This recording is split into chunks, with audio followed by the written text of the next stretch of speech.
یہ اللہ ہی کی شان ہے کہ وہ اکیلا ہے، ادروائز اللہ کے ساتھ کوئی اور الہ ہوتا تو نظام درم برم ہو جاتا۔ اور تیسرا مقام سورۃ المؤمنون کہ اگر اللہ کے ساتھ کوئی اور معبود ہوتا تو اختلاف کی صورت میں ہر ایک معبود الہ اپنی مخلوق لے کے سائڈ پہ ہو جاتا، بٹوارا ہو جاتا، لیکن ان میں سے کوئی کام بھی نہیں ہو رہا۔ یہ اس بات کا ثبوت ہے کہ اس کائنات کو ایک ہستی چلا رہی ہے۔ سبحانہ وتعالی عما یقولون، پاک ہے اور وہ بہت بلند ہے، برتری والا ہے، ہر اس بری صفت سے وہ پاک ہے جو لوگ اس کے بارے میں کلیم کرتے ہیں۔ علوا کبیرا، بہت بلندی والا، بڑی برتری والا۔ اور کیا برتری ہے اس کی؟ تسبح له السماوات السبع والارض، ساتوں آسمان اور زمین اسی کی تسبیح بیان کرتے ہیں۔ وَمَن فِيهِنْ، اور جو کچھ ان کے درمیان ہے سب اسی اللہ کی تسبیح بیان کرتا ہے۔ سبحان اللہ وبحمدہ، سبحان اللہ العظیم، عدد خلقہ ورضا نفسہ وزنۃ عرشہ ومداد کلماتہ۔ وَإِن مِّن شَيْءٍ، یہ مشہور زمانہ آیت ہے، اور کوئی شے بھی ایسی نہیں ہے الا یسبح بحمدہ، مگر یہ کہ وہ اس کی تسبیح کے ساتھ اس کی حمد بیان کرتی ہے۔ وَلَٰكِن لَا تَفْقَهُونَ تَسْبِيحَهُمْ، لیکن تم ان مخلوقات کی تسبیحات کو سمجھ نہیں سکتے۔ حقیقت بات ہے، ہم تو انسانوں میں مختلف زبانوں کو نہیں جانتے، اور اللہ تعالیٰ کی تو اتنی مخلوقات، 2 ملین سے زیادہ سپیشیز تو پلانٹ ارتھ پہ ہیں، 2 ملین یعنی کہ 20 لاکھ سپیشیز ہیں، اور ہر سپیشی کی تعداد اربوں خربوں میں ہے۔ سب کے سب اللہ کی تسبیح بیان کرتے ہیں۔ سورۃ الرعد میں آیا کہ یہ جو بجلی بھی چمکتی ہے نا، یہ بھی اللہ کی تسبیح بیان کرتی ہے۔ اسی طریقے سے صحیح بخاری میں آیا، ابن مسعود کہتے ہیں کہ بعض اوقات ہم رسول اللہ صلی اللہ علیہ وآلہ وسلم کے ساتھ کھانا کھا رہے ہوتے تھے تو ہم نوالے میں سے اللہ کی تسبیح کی آواز خود سنتے تھے۔ وہ پیغمبر کی موجودگی کی وجہ سے اللہ تعالیٰ صحابہ کرام کو ایسا ایکسپیرینس کرواتا تھا تاکہ ان کا ایمان اعلیٰ درجے کا ہو، کیونکہ انہوں نے پھر اس لیگیسی کو آگے چلانا ہوتا تھا۔ پھر وہ جو بخاری میں مشہور حدیث ہے، نبی الاسلام جمعے کے دن جب تشریف لائے مسجد میں تو ایک اونٹ کے بچے کے رونے کی طرح چیخ و پکار کی آواز سنائی دے رہی تھی۔ صحابہ کرام کو نہیں پتا چلا کہ یہ کون رو رہا ہے، لیکن نبی الاسلام کو پتا چل گیا۔ وہاں ایک کھجور کا تنا تھا جس سے آپ صلی اللہ علیہ وآلہ وسلم ٹیک لگا کے خطبہ دیا کرتے تھے۔ زندہ کھجور کی بات نہیں ہو رہی ہے، کھجور کا ایک تنا لگایا ہوا تھا، اترا ہوا۔ کھجور تو ویسے بھی آپ اوپر والا حصہ اس کا کاٹ دیں تو یہ واحد درخت ہے جو قتل ہو جاتا ہے انسان کی طرح۔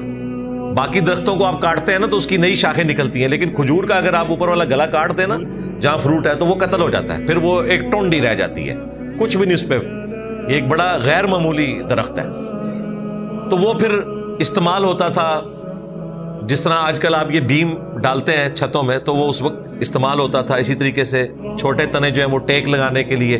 تو بخاری میں آتا ہے ایک مدینہ شریف میں کوئی انصاری عورت تھی، اس نے نبی علیہ السلام کو گفٹ کیا ایک ممبر۔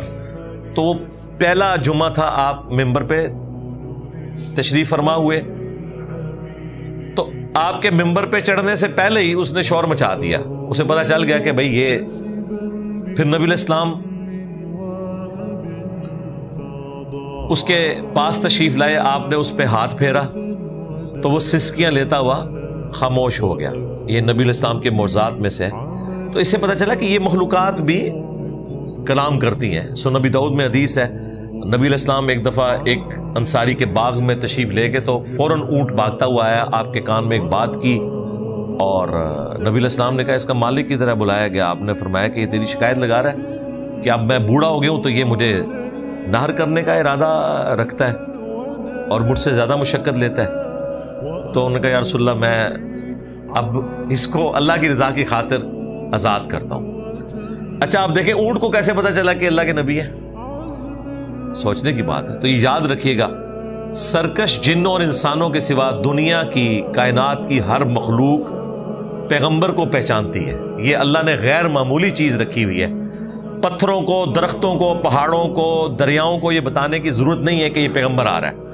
ان کے ساتھ اللہ تعالیٰ کا ایک ایسا پروٹوکول اٹیچ ہے کہ انہیں یہ پتا چل جاتا ہے کہ یہ عام انسان نہیں ہے۔ اور اسی وجہ سے صحیح مسلم میں آتا ہے نبی علیہ السلام نے حجۃ الوداع کے موقع پر 63 اونٹ خود نہر کیے۔ 100 اونٹ یمن سے حضرت علی لے کے آئے تھے، 63 آپ نے کیے، 37 حضرت علی نے کیے۔ اور احادیث میں ملتا ہے کہ نبی علیہ السلام کو کسی اونٹ کو نہر کرنے کے لیے کوئی پروٹوکول دینے کی ضرورت نہیں پڑی ہے، کیونکہ جانوروں کو پتا ہے ہم اللہ کے لیے قربان ہو رہے ہیں اور یہ اللہ کے پیغمبر کر رہے ہیں۔ وہ ان کے سامنے سر تسلیم خم کر دیتے تھے۔ اس قسم کے کئی واقعات ہیں۔ تو یہ تمام چیزیں اس بات پر گواہ ہے کہ یہ اللہ تعالیٰ کی مخلوقات ہیں، اپنی اپنی زبان میں اللہ کا ذکر کرتی ہیں۔ ہر پرند چرند اللہ تعالیٰ کو اپنی بولی میں یاد کرتا ہے۔ جب بجلی کڑکنا یہ بھی اللہ کی تسبیح ہے تو باقی چیزیں آپ چھوڑ دیں۔ تو اللہ تعالیٰ ہمارا ہے کہ کائنات میں کوئی چیز ایسی نہیں ہے کہ جو اس کی تسبیح اس کے حمد کے ساتھ نہ کرتی ہو۔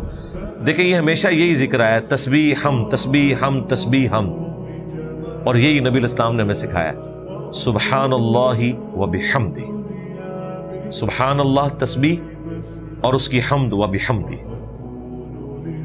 صحیح بخاری میں حدیث ہے، بلکہ بخاری کی یہ آخری حدیث ہے کہ 2 کلمات زبان پر بہت ہلکے ہیں لیکن میزان عمل پر بہت بھاری ہیں، سبحان اللہ و بحمدہ، سبحان اللہ العظیم۔ پھر بخاری میں یہ بھی آیا کہ اگر اس سے کوئی بہتر تسبیح ہوتی تو اللہ تعالیٰ فرشتوں کو سکھاتا۔ فرشتوں کی بھی تسبیح یہی ہے، سبحان اللہ و بحمدہ، سبحان اللہ العظیم۔ اور دوسری فارم میں بھی آئی ہے، سبحان اللہ، الحمدللہ، لا الہ الا اللہ، اللہ اکبر۔ تسبیحات فاطمہ بھی ہیں۔ تو یہ کلمات اللہ تعالیٰ کو بہت زیادہ پسند ہیں۔ انہ کان حلیما غفورا، بے شک وہ حلم والا ہے، بخشنے والا ہے۔ حلم اس کا ایسا ہے کہ شرک ہوتا ہوا دیکھ رہا ہے، برداشت کر رہا ہے، ایک ہی دفعہ پکڑے گا۔ اور بخشنے والا بھی ہے، اگر کوئی توبہ کر لے تو بخش دے گا، اور ایسا بخشے گا کہ سورۃ الفرقان میں آیا، شرک سے بھی اگر کوئی شخص توبہ کر لے دنیا کی زندگی میں، ہم اس کے گناہوں کو بھی نیکیوں سے بدل دیں گے۔